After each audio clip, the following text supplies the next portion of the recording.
রাজধানীর কারওয়ান বাজারে ঢুকতেই মুরগি বিক্রেতারা জানালেন সপ্তাহ ব্যবধানে কেজিতে 10 থেকে 20 টাকা বেড়েছে ব্রয়লার ও সোনালির দাম।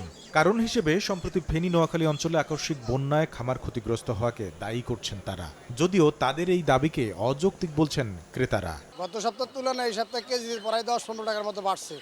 হ্যাঁ, ব্রয়লার মুরগি আছে বিক্রি করতেছি 170 টাকা। কিনলে মনে করেন বন্যার কারণে খামারগুলো বন্ধ ছিল।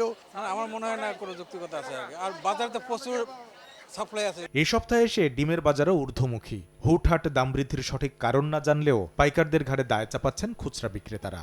যদিও ভোক্তাদের স্পষ্ট দাবি, সিন্ডিকেটের কারসাজিতেই বেশি দামে ডিম কিনতে বাধ্য হচ্ছেন তারা। ডিম গেছে সপ্তাহে বেচতেছি 150 টাকা ডজন, চলতি সপ্তাহে 160 টাকা করে বেচা লাগে। পাইকারি বাজারটার উপরে শতকরা 20 টাকা বাড়তি। সিন্ডিকেট আছে, ওরা নিজেদের মতো করে ডিমের দামটা নির্ধারণ করে, কারণ এটা তো মনিটরিং নাই। মাছ বাজারের বিক্রেতারা জানালেন সরবরাহ বাড়ার পরও ইলিশ ছাড়া অন্য মাছের দাম কেন কমছে না তার উত্তর নেই তাদের কাছে। ইলিশের দাম গত সপ্তাহে এই সপ্তাহে দাম কমছে। রুই কাতল সব আগের দামে, মাছের আমদানি বেশ ভালোই আছে, কিন্তু মাছের দাম কমতেছে। বাজার মূল্য আর একটু কমা উচিত। তবে আলু ও দেশি পেঁয়াজের বাজারে মিলছে দাম কমতির খবর। সপ্তাহ ব্যবধানে কেজিতে 40 টাকা পর্যন্ত কমেছে কাঁচামরিচের দাম।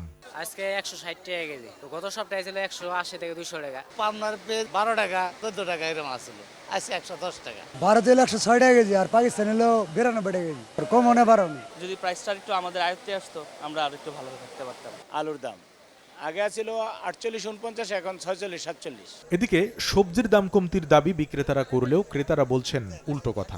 মাসের পয়লা আগে হলো কেনা বেচা ভালো হইতো, এখন ওরকম নাই। আজকের বাজারে পটল আছে 50 কেজি, ভিন্ডি আছে 40 থেকে 45 কেজি, চিচিং আছে 50 থেকে 60 কেজি। যে সবজি আমি 3-4 দিন আগেও 25-30 টাকা করে কিনছি, আজকে 50 টাকা 70 টাকা।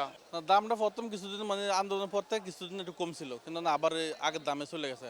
কয়েক সপ্তাহ ধরে একই তালে চলতে থাকা মুদিপণ্যের বাজারে মাসের শুরুতে বিক্রি বৃদ্ধির বিপরীতে কমেছে আটা ময়দার দাম। আর গত সপ্তাহে এক দফায় মোটা চালের দাম কেজিতে 2-3 টাকা বাড়ার পর বর্তমানে বাজার রয়েছে স্থিতিশীল। এখন নতুন করে আর বাড়ে নাই চালের দাম। আর একটু দ্রব্যমূল্যের দাম কম হয় তাহলে ভালো হয়।